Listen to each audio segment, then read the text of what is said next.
Well, good evening, ladies and gentlemen. I'm Bruce McDonald, and this is the Talamanca Review.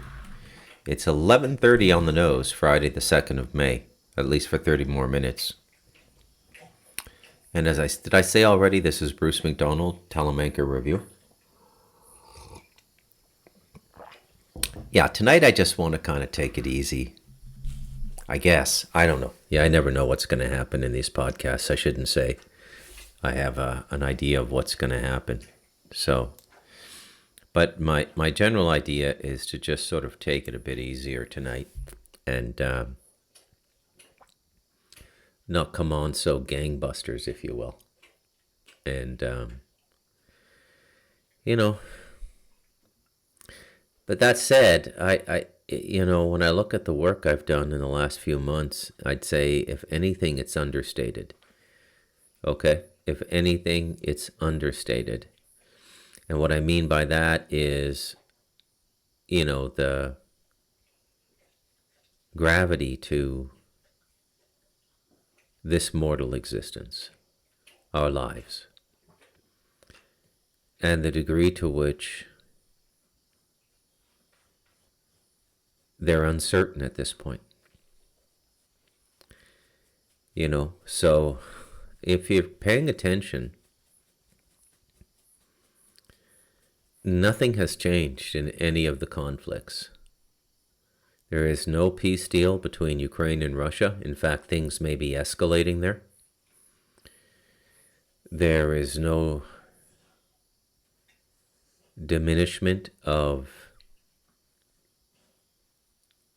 the situation with Iran. That seems to be escalating as well. I don't think China's really a threat.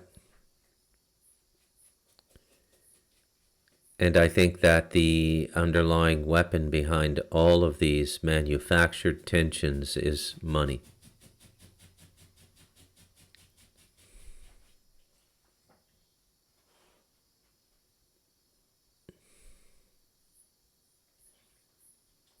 It's all really about an interdependent world. Who's going to have the most power? Who's going to be whose bitch? Which in the global economy means who's going to do the bitch work? Who's going to do the low-level factory work for minimum wage?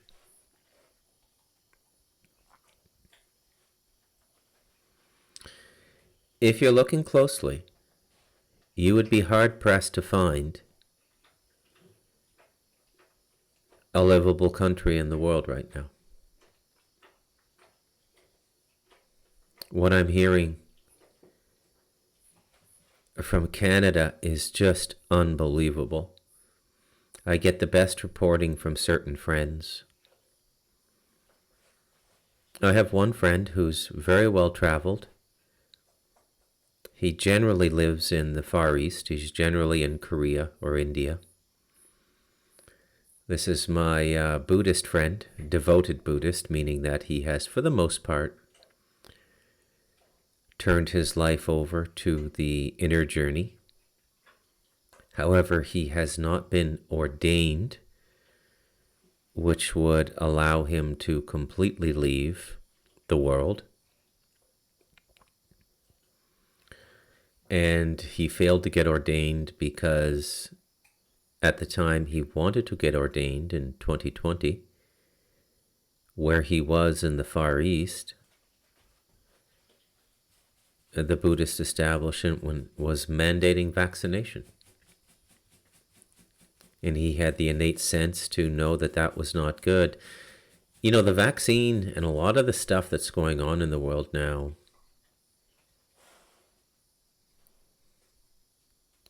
you can look on it as an examination of someone's fitness to declare themselves perceptually sound.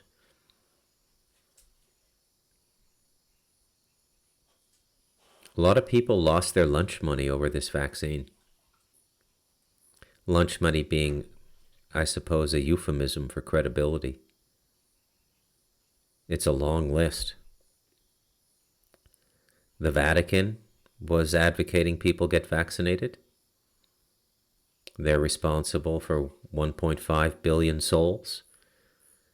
take heed and counsel from the Vatican, whether they go to Mass or not. I'm not quite sure what the rabbis were saying. They were strangely quiet about that. The Jewish establishment throughout the pandemic. There was no rabbi I saw saying, make sure you get vaccinated. Very interesting. It's the little things you notice that give up the game, right? It's the little things, the undeclared things, the things unsaid are often more important or as important as the things said. It's another one of those inversions that aids perception. Like the question is as important or more important than the answer.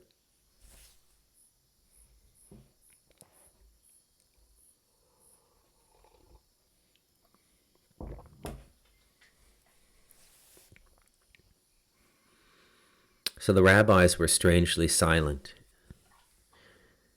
Now, public-facing Jewish personalities like talk show hosts,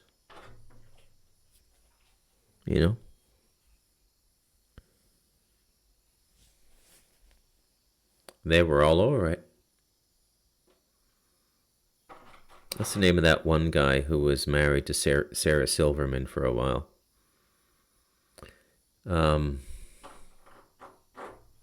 Howard Stern was advocating for people who didn't get vaccinated to be arrested.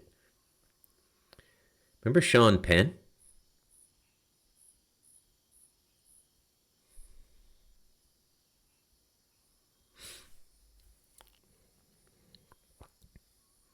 And so many others.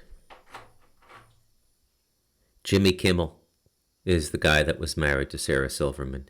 He was also advocating for arresting people. I'm not picking on Jews. I mean, the other little weasel with the glasses, the papal puppet there, Stephen Colbert.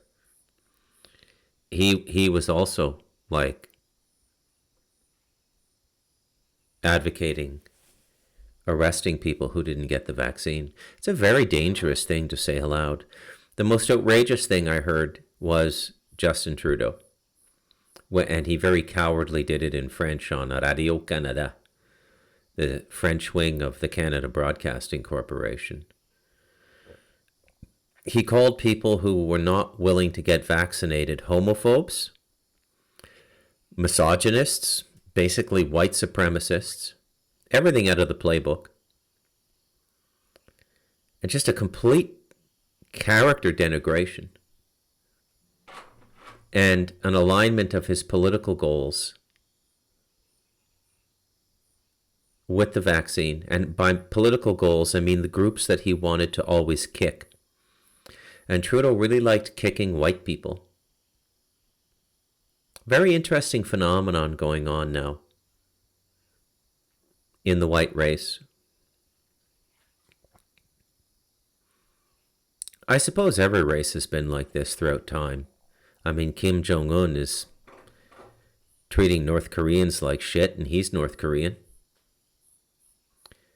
Africa's always had a problem with leadership. It's just that in the West, maybe I'm kidding myself, maybe it's always been this way, and I've just reached the political maturity and self-honesty to call it for what it is at the present age of 58. But I don't think so. I think I was reading things relatively well in the 90s, in the 2000s, in the 2010s. Something has definitely changed.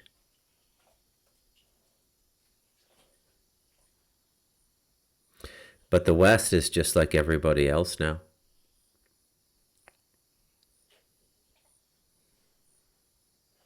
Tonight I'm going to tell you a little bit more, and if I'm repeating myself, I apologize. That's bound to happen if I do a podcast every night off the top of my head, right? I can't remember everything I say, but I'm not sure if I've said this or not.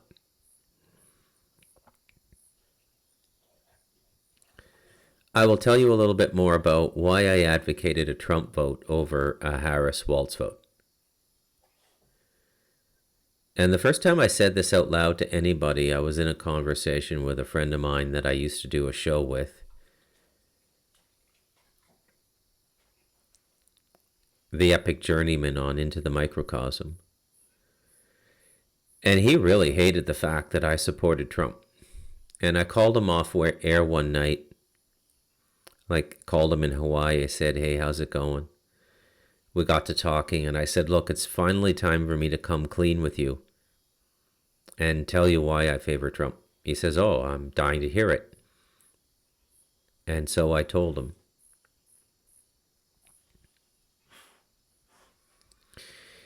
It is simply because I have come to the conclusion that the only unified agenda across the political spectrum, beginning in the far left and going all the way to the far right now, the only unified political agenda in all of these countries and regions of the world is depopulation. It's almost like this has come from an alien force or something. And by the way, the Palladians have always publicly argued through their spokesperson, Billy Meier. He wrote it numerous times in his writings. Michael Horn, the Palladian spokesperson, is American spokesperson for Billy Meier, repeats this on every radio show he goes on to, on every podcast he goes on to, on every UFO conference stage he goes on to. And that is that this world was built for 500 million people. Now, in the UFO lore we live within, the Palladians are supposed to be good guys.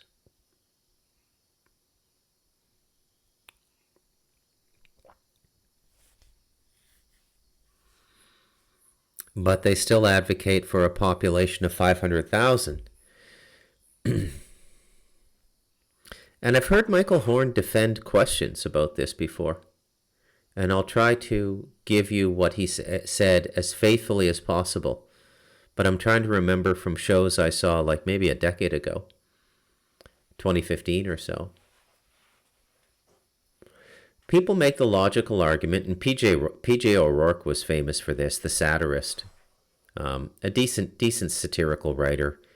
Some people thought he was another Hunter S. Thompson, but he was not that.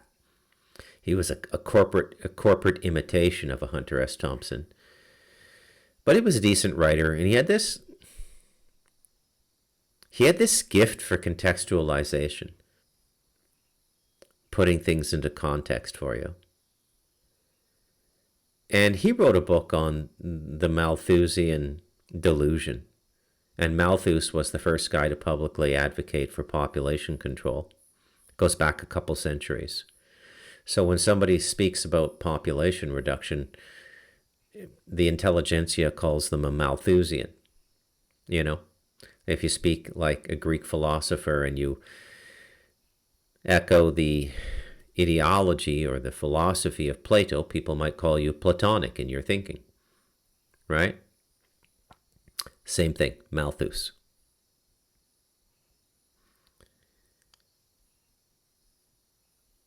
And P.J. O'Rourke was not a Malthusian. He thought the whole population argument was nonsense. And he made the case, I think I saw this on the Letterman show about a decade and a half, 2 decades ago. I'm not going to look it up. I'm not even sure P.J. O'Rourke is still alive. I don't remember hearing any notification of his death, but writers aren't that important. And he said that the entire world population could comfortably fit into the state of Texas. And that was the way he contextualized the absurdity of the Malthusian argument. And many people who champion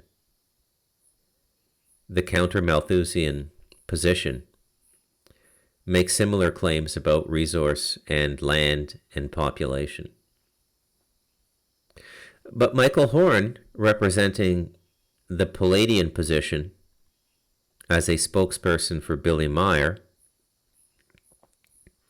Billy Meyer alleging to be the last Palladian spokesperson, although there's others out there now.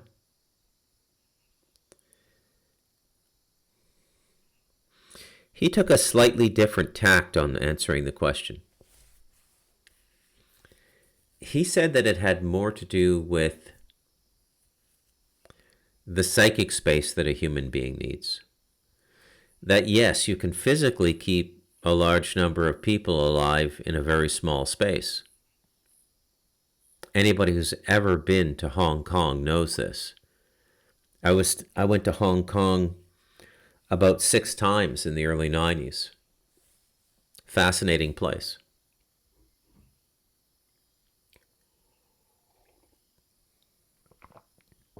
Now you can walk the entirety of Hong Kong, the whole city, in about an hour and a bit.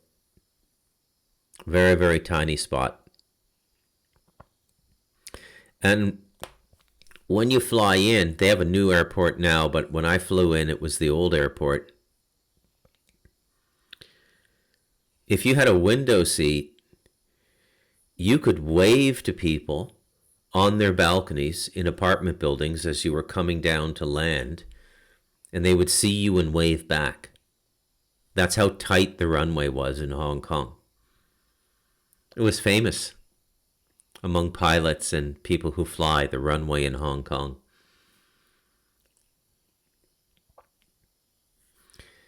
And in that little space that you can walk around in an hour, there were 6 million people. It was really quite remarkable. Nobody does density like Asians, Chinese or Indians. Asians.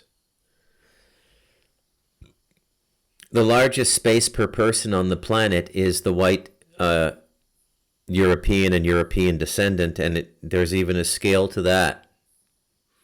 So the colonial Europeans, the Australians, New Zealanders, Canadians, and Americans have habitually lived for the last 100 years or so with the largest personal space per person. Okay? There's no 2 people to a bedroom. Most American families, the kids get their own bedrooms when they're about 8 or 9. They may sleep together when they're younger than 8. Backyards.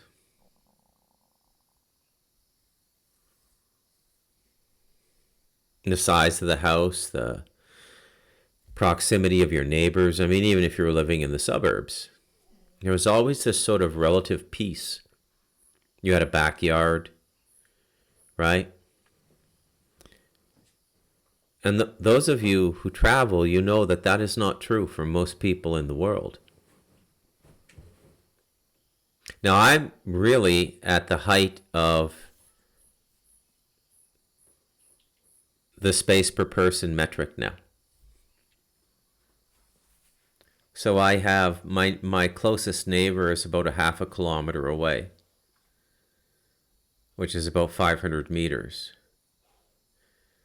Which you don't experience in North America unless you're living in the country. You're out in farmland when you get to that kind of distance. And most of my neighbors are about a kilometer away.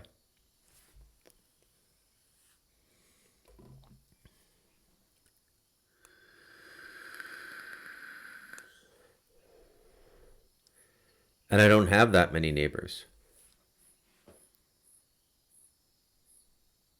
I only have about a half dozen neighbors. So my space per person up here is really good. San Jose is a bit dense, but it doesn't go up. It's very flat, like 2- and 3-story buildings like Los Angeles, except minus the city core, the downtown. I suppose that's because of earthquakes. But it doesn't go up. Latin American cities don't go up that high. I haven't visited them all. Panama City blew me away. It was very much like a North American city. It's, as I said when I got back, it was easily the most North American of all the Latin American cities I've been to. Guatemala City is, I think, the most populous of the Central American cities. There's about 5 million people in the city. You can see the Mayans there, like real Mayans. The Mayans are about 5 feet tall. The women are about 4'10", 4'9". The men are about 5 feet to 5 feet 2. Very squat, very strong looking. Kind of a remarkable people, small people.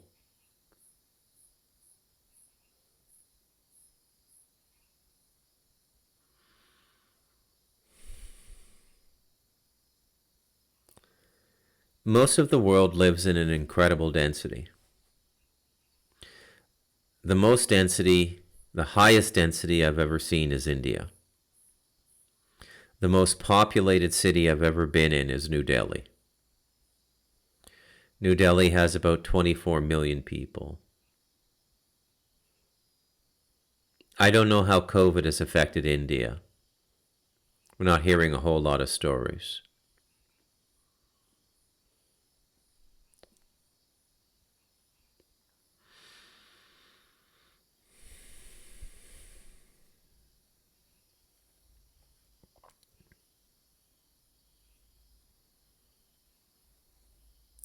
So 500 million is what the Palladians say. 500 million is what the Georgia Guidestones say. 500 million is what the secret societies are saying. 500 million is what the book of Revelation is saying.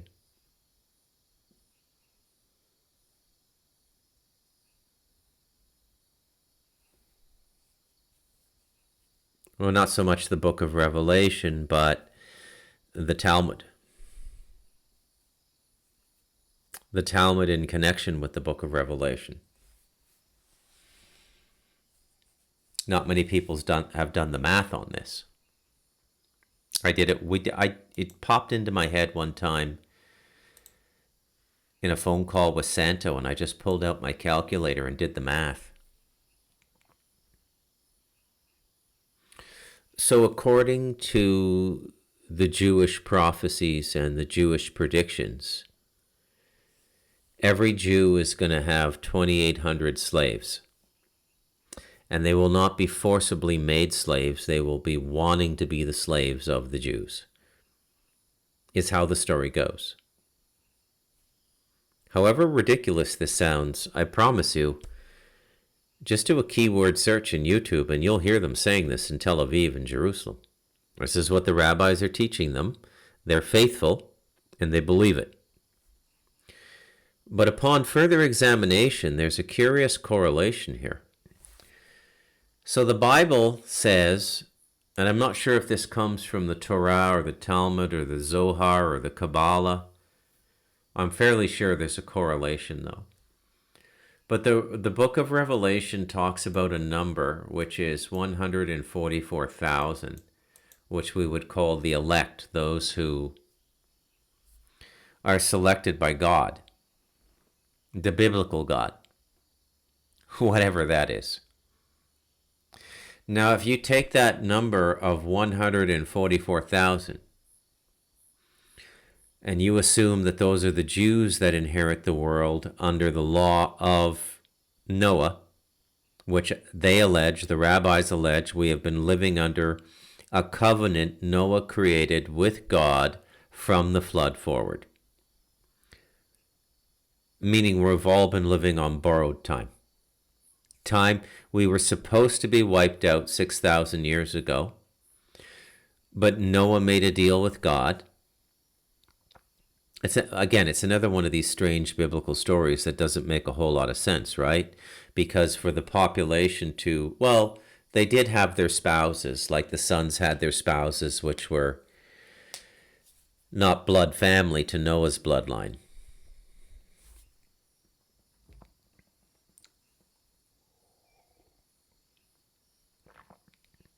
But nonetheless, I mean, if the story is true, the entire world is basically Pakistani, meaning it's the product of first cousins marrying. We're all the descendants of first cousin marriages, if we're all descended from Noah's children. I forget their names, there's Shem and whatever. But that number of the elect in the Bible, 144,000, assuming those are Jewish elect, that would mean if there's about 15 or 20 million Jews on the planet right now, let me do the math on this. So let's say 15 million. 15, 1, 2, 3, 4, 5, 6, divided by 144,000.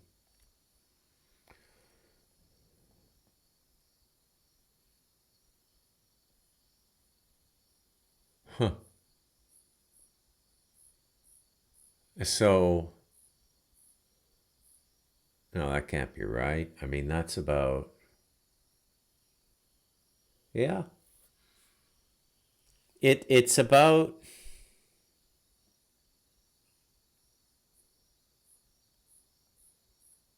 no, that would be 1.5 million. That's only about, okay, hang on a sec. My math is so bad, I can't even use the calculator. It's better I just talk this out.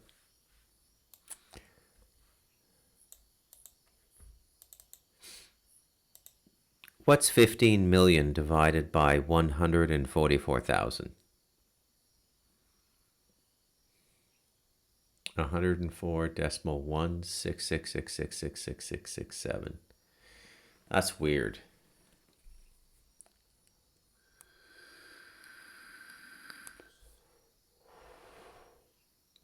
Let me try this a different way.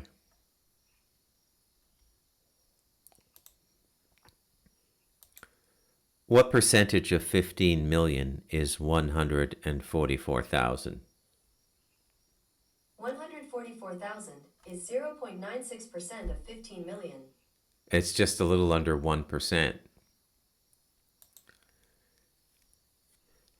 So just because you had a bar mitzvah doesn't mean you're select. So it's going to be a dramatic thinning of even the Jewish herd. Okay? Very dramatic what's going on here.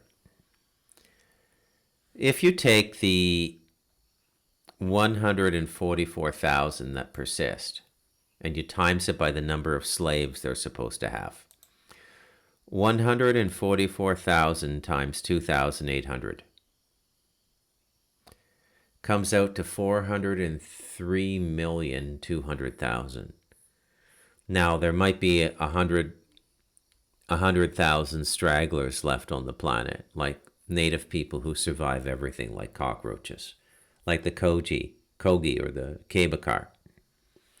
But that's your 500 million right there. Okay? It's a very, very curious way to look at this whole population thing. The Billy Meier material also says there will come a time in the history of the United States, and we're coming up on it. I think this is in the 21st century. The 21st century is going to be brutal, folks.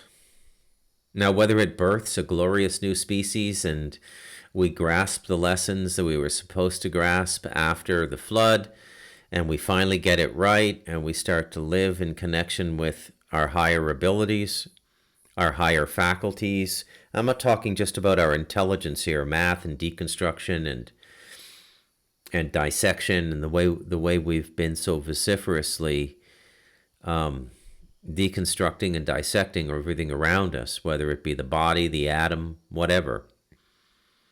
But by higher faculties, I mean our spiritual capabilities, those buried yogic capabilities, self-healing, anti-aging, peacefulness, lovingness.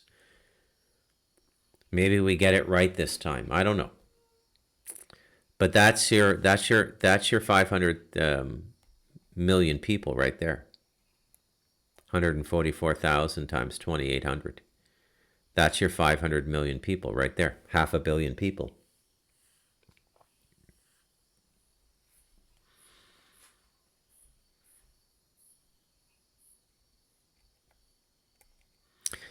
The Billy Meier material says that there will come a point where if you're walking in the United States, you will be overjoyed to see another human being. The population will be so thin. I don't know how many of you saw Cormac McCarthy's or read Cormac McCarthy's The Road or saw the movie with Viggo Mortensen. It has a lot of those images. You know, a lot of those images of a father and son just walking the road together. And there's nothing there. And when they do come across people, it's like The Walking Dead.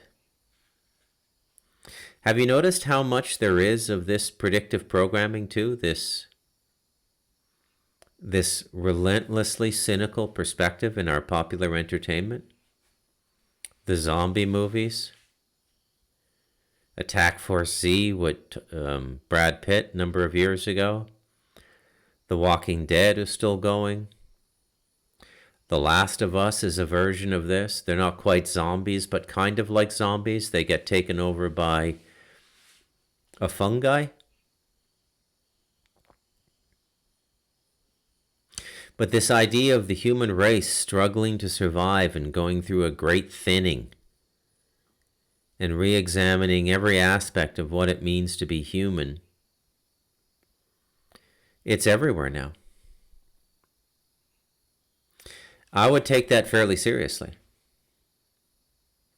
Much of the programming we have now available to us in the entertainment channels, whether they be film or television, cable television, which is really a form of film now, because there's no restriction on cable television. You can have sex scenes, you can have bad language, you can have all the things that were reserved for the R-rated movies. That's a fairly new thing too. That just comes about really with The Sopranos in the late 90s. That's only a quarter century old.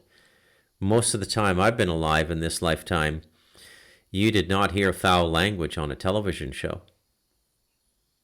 Everything was very sanitized. It was very Beijing.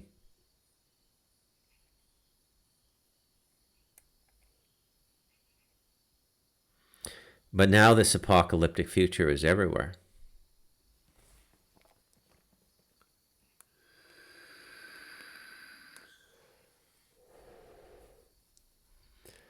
Yeah.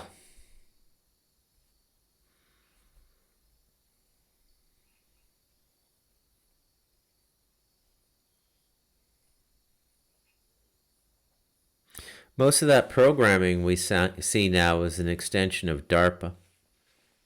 DARPA seems to have been running the show since World War II.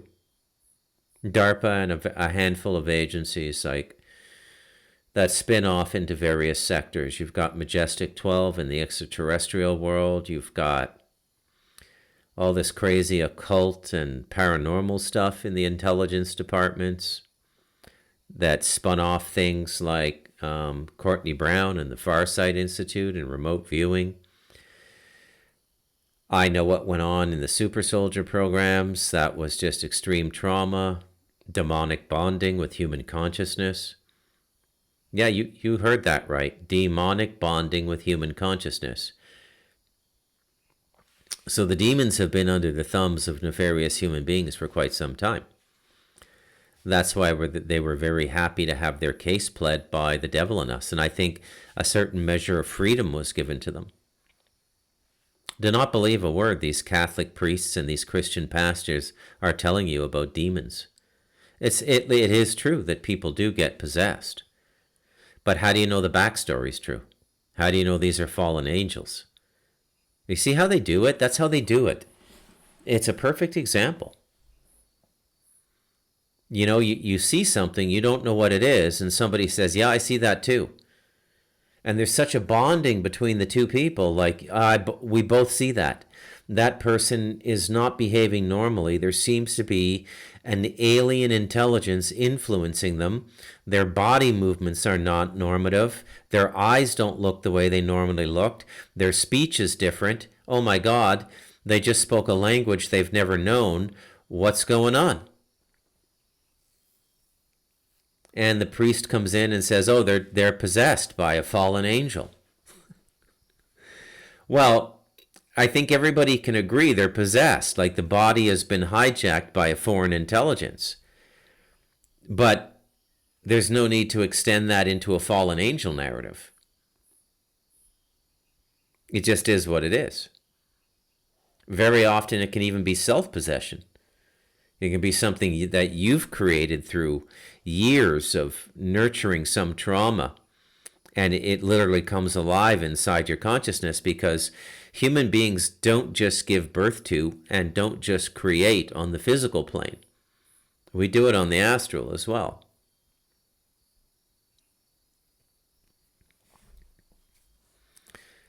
Bit of a quiet, bit of a contemplative podcast tonight. I'm just sort of reflecting and thinking it all through. Some of them are more, and some of them are just sort of casual, like this.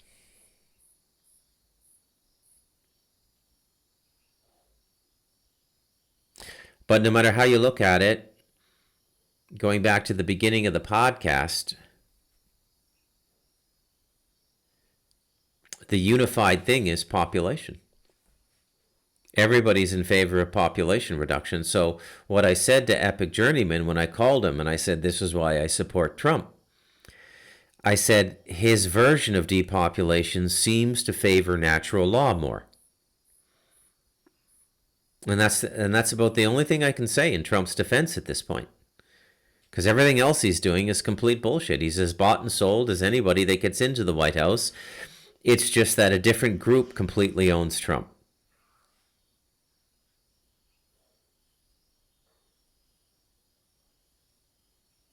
I mean, no matter who gets into the White House, another issue that straddles the left and the right is Israel and the Jews. Right? It's amazing how this Jewish thing goes. You know? Even, I mean, right down to Bill Maher going to the White House to have dinner with Trump and coming back and giving his video essay on it on Real Time and saying, look, all of this crazy shit we see at the rallies and in the media, I didn't see any of that. He's a very charming person.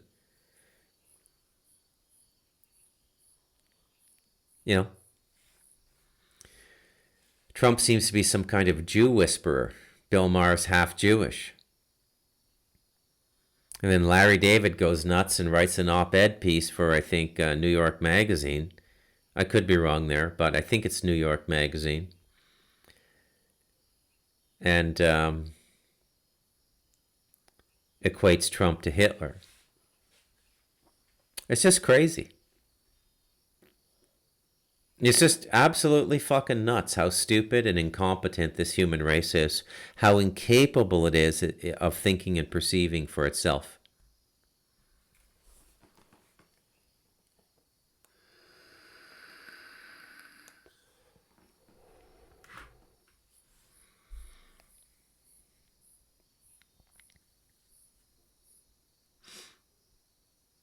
And I do believe, based on what I've come to learn about everything they've done with the body through the injections, that this is mass murder.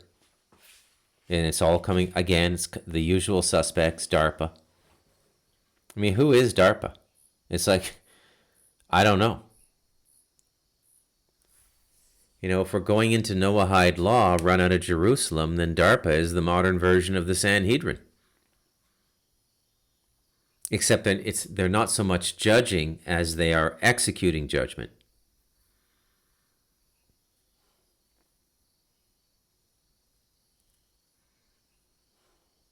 Vatican plays along. And the Muslim world plays along for the most part too. I don't think Saudi Arabia is kicking up too much fuss about this stuff. Again, you know, I'm just like spinning my tires here tonight. Just talking out loud, really. It's nothing I haven't really covered before on the Talamanca Review. And better, quite frankly. It's the black box people.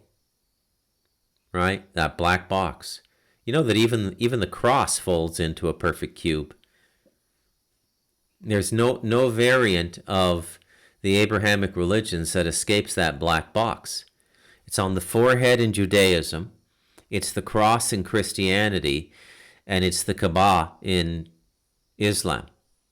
alleged to be the home of Abraham. The black box. A mysterious black box. The fourth dimension.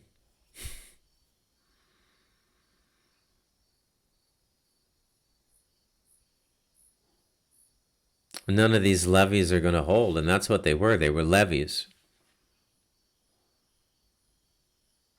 And when those levees break, the black box levees break in consciousness, I mean, they're already pretty much gone. You know, some days it just feels like the whole world is just dry kindling, waiting for someone to flick away a cigarette.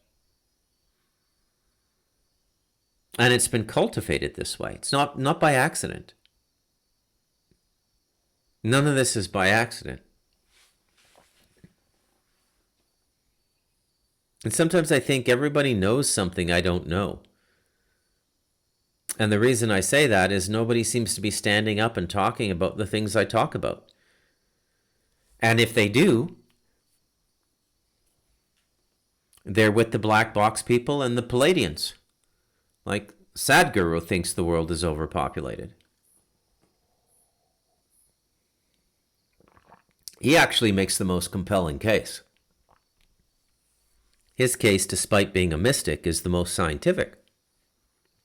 And his case for overpopulation is, yes, the world can sustain this many lives, but what we have to do to the earth to grow food using modern scientific methods will, in very short time, render that soil non-suitable for future food growth. And the soil is the foundation of all life on this planet. Hence, he started a movement called Save the Soil. And the principal reason the soil is being so taxed is the population on the planet.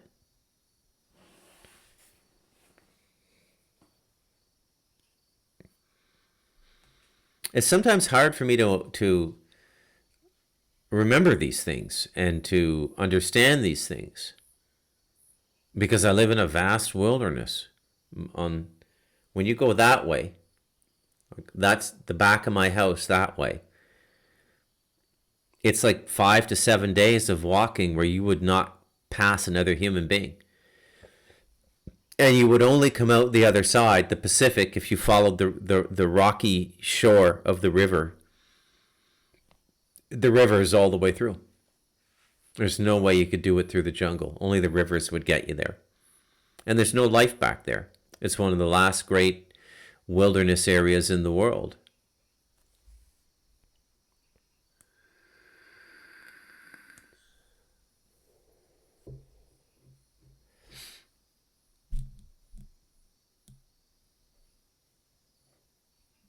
And I feel quite certain that whatever they're going to do, it's going to kick off this year. I'm not trying to scare anybody. I'm just a guy sitting down at a microphone talking on a Friday night or a Saturday morning at this point.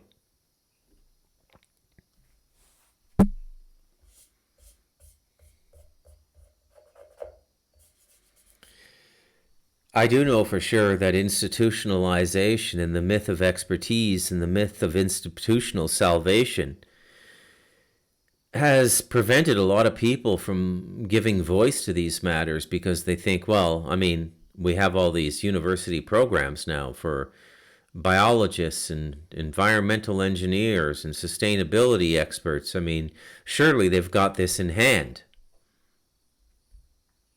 No, they don't. Right? I think every problem in the world now comes down to individual responsibility, which is the literal and diametric opposite of institutional responsibility. The institutions are just making everything worse. Everything worse.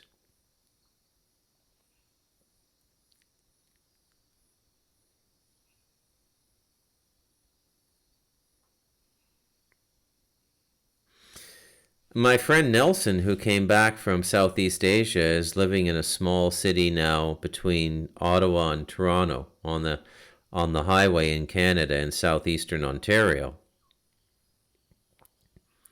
And this is a small town where he found employment. And it's only about 55,000 people, and they have a fentanyl epidemic. I mean, this was a beautiful little small Canadian town 50 years ago, which would have provided a Norman Rockwell upbringing. And now it's just a cesspool of crime, prostitution, and drugs. Am I crazy, or did the baby boomers ruin the world? There's a lot of anger toward the baby boomers in Canada. A lot of Canadians feel that Mark Carney's campaign was targeted specifically at the insecurities of the baby boomers. The baby boomers have all the money. They have about 80 to 90% of the total wealth in Canadian society is in the hands of this one generation, the baby boomers. Some of it inherited from the World War II generation, their parents.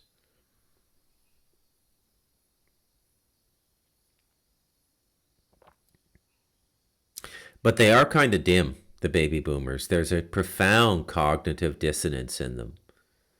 Not all of them. It's not, viral. There's no chemical or medical explanation for their myopia, but they are extremely self-centered.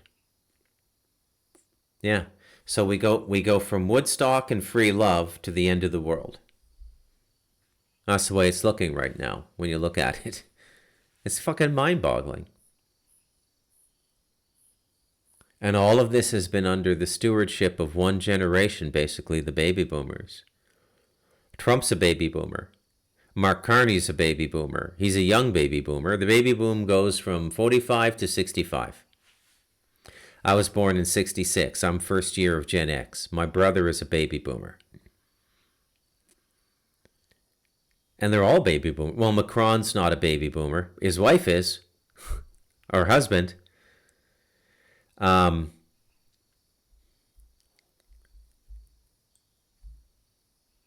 Trudeau was a Gen Xer. But I think he was handled by baby boomers. Starmer is Gen X. There's still a lot of baby boomers. A lot of baby boomers in politics.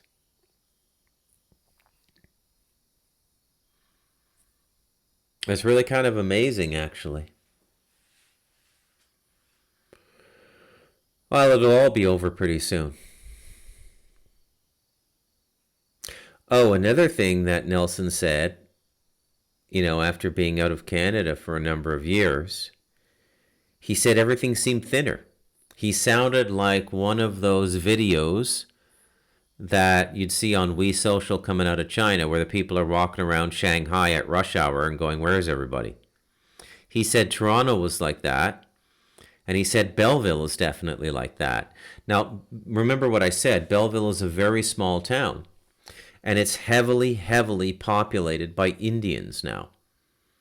And I don't mean native North Americans. I mean from the country of India. So this idea of a replacement population is very real in Canada. Very real.